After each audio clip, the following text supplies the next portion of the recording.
Meu nome é Ailton Krenak. Esse não é o meu sobrenome, é a etnia, né? Krenak.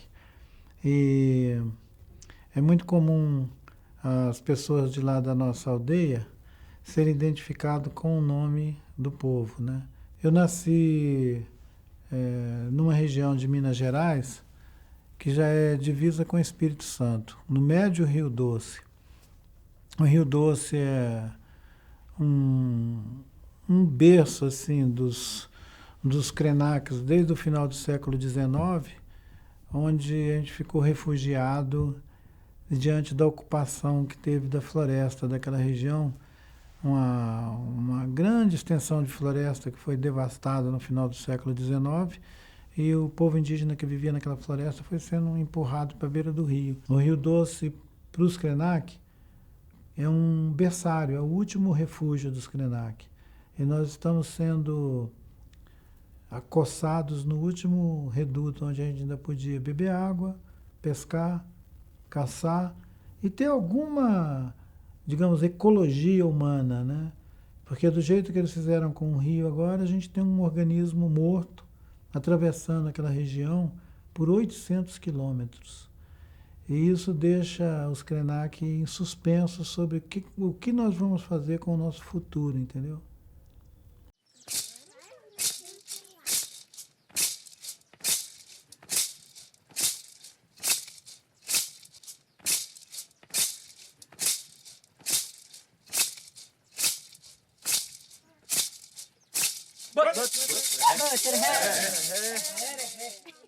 Se eu escrever uma literatura que conta o que os mineiros fizeram com os Krenak, com os nossos antepassados botocudos, com a nossa paisagem, com as nossas montanhas, e o golpe de morte que eles deram num rio com extensão de 800 quilômetros, muito provavelmente nenhuma editora vai me publicar em Minas Gerais. Mas é interessante porque um livrinho que eu estava exibindo hoje tem um pós-fácil da publicação que foi feita lá na Áustria, onde o autor diz que a,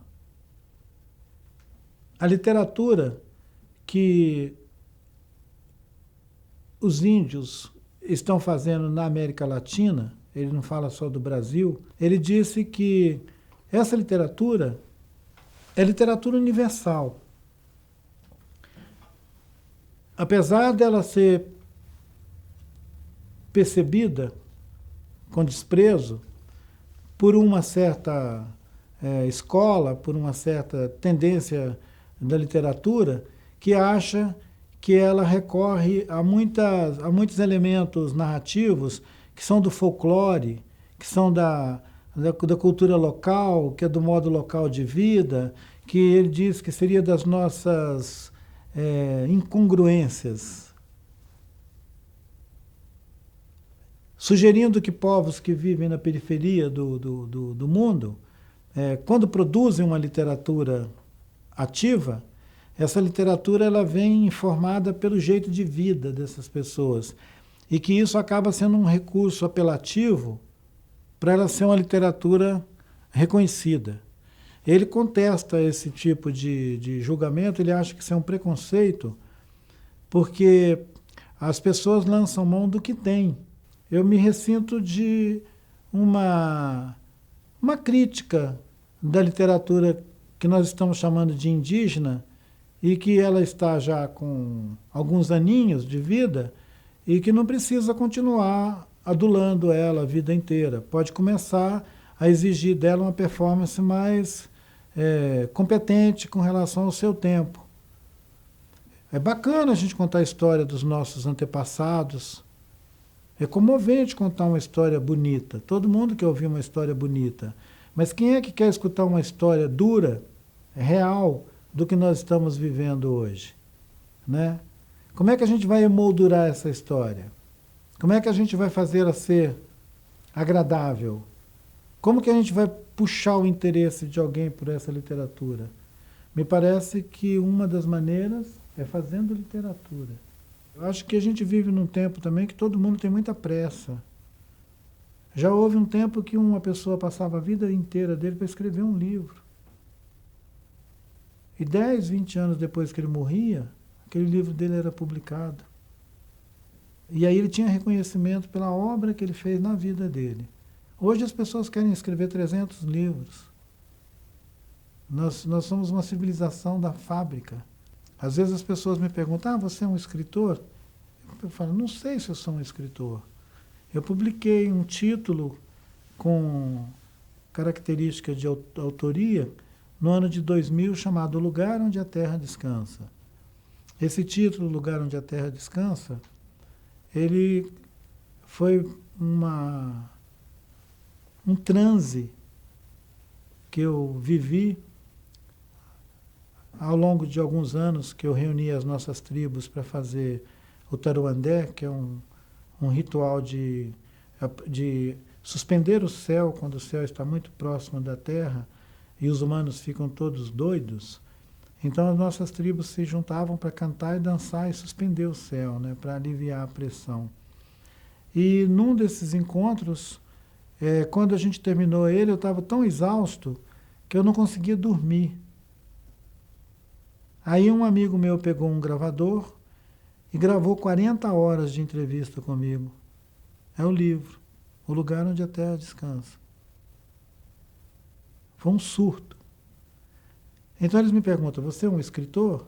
Bom, se escritor faz isso que eu faço, então eu estou quase sendo um escritor. Para povos que são de origem sem escrita, de tradição oral, fazer uma travessia para esse mundo da escrita, só isso já é um épico.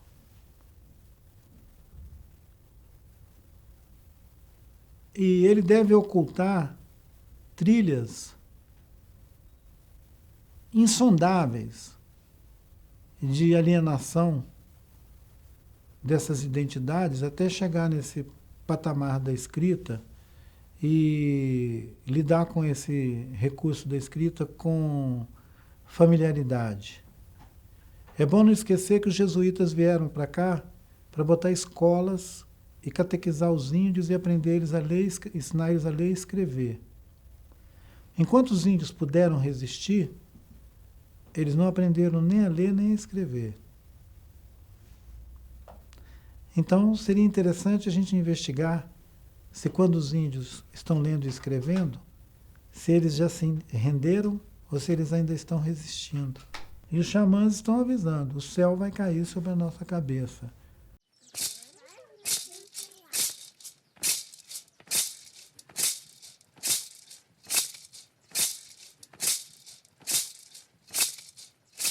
Talvez o que esteja fazendo as pessoas prestar atenção é porque é um ultimato. Então deve ter muita gente pensando, então nós estamos ferrados. Porque a gente já detonou com todas as florestas, estamos acabando com os oceanos, e esses xamãs estão dizendo que se a gente abalar o último reduto da Terra, o céu vai cair na nossa cabeça. Essa metáfora do céu caindo sobre a nossa cabeça, ela pode ser percebida de diferentes maneiras. Ela pode ser percebida, inclusive, com a terra saindo de debaixo dos nossos pés. Com as fontes que a gente supre de alimento, de água pura, acabando. É uma outra maneira de dizer que tem 2 ou 3 grandes corporações no mundo hoje controlando as sementes do mundo. 2 ou 3 grandes corporações decidem que semente você pode plantar, que tanto de semente você vai ter e com que qualidade. Por quantas gerações essa semente vai germinar e reproduzir. Tem um monte de espécies que a gente consome hoje que a semente já tem vencimento. Você fez um plantio dela, a hora que você colher, acabou. Ela não tem mais germinação, ela não produz mais. Fora as sementes que são oferecidas e que elas já vêm bitonadas. Elas são sementes programadas, né? Aquela variedade vai vencer em alguns anos, ela vai minguar e não vai produzir mais nada. Então nós somos refém de uma ganância global atacando a água, o solo, as sementes, as florestas. Eu acho que é meio desesperador o tempo que a gente está vivendo, mas não é para a gente desistir de nenhuma das artes e das manhas que a vida ensinou para a gente como recurso de sobreviver, entendeu? Quando eu era mais jovem, agora vou fazer 63, amanhã eu completo 63 anos. Nasci em 53, agora nós estamos em 16 e tal. E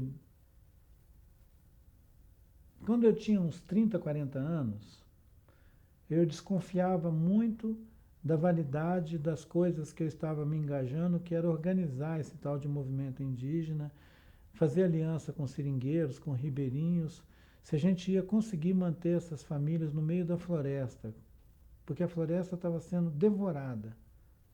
E na década de 90 a gente conseguiu fazer uma campanha global no planeta inteiro, de salvem as florestas, né, de chamar para a consciência das florestas tropicais no cinturão do planeta inteiro. E vimos como é que as estruturas estão organizadas para comer mesmo as florestas. E assim que terminar de comer as florestas, comer os oceanos, entendeu? É uma fome sem fim. Eu acho que o conhecimento sobre o que a gente vive no planeta hoje, ele me deu a noção de que a gente não pode renunciar a nenhum recurso que a gente tiver para alertar as pessoas de que a Terra é a nossa casa comum e que a maior parte da população hoje está alienada disso, não tem consciência disso. A ideia maniqueísta de pensar que são só os ricos que estão ferrando com o planeta é errada, porque tem bilhões de pobres vivendo numa situação de pobreza tão absurda que eles não são capazes nem de raciocinar. São bilhões, bilhões de pobres vivendo na mais absoluta miséria, comendo o planeta como se fossem formigas ou cupins. Então, nós estamos, na verdade, com um grave problema, é que o planeta está sem governança. No pensamento mais, digamos, antigo, no pensamento, inclusive, de alguns desses xamãs que avisam sobre a queda do céu, essa ideia de prioridade que nós, os humanos, temos, porque quando a gente está conversando nesses termos, parece que nós somos, assim, os caras mais bacanas que estão correndo o risco de ser cuspido do planeta, né? Não. Para os xamãs, nós somos os caras mais indecentes que estão na iminência de ser chutados para fora do planeta por puro merecimento. A gente não merece ficar aqui na Terra. A gente não fez nada para merecer, nós só estamos detonando. Nós só afetamos a Terra, a gente não cria nenhuma relação saudável com a Terra. Mesmo quando a gente se reúne em comunidades idealizadas, a gente acaba reproduzindo o mesmo mote, né? Que é exaurir a Terra. As pequenas comunidades humanas, que são ainda essas regiões onde povos indígenas conseguiram resistir ao último trator, já estão sendo engolfados por esse modelo de vida global.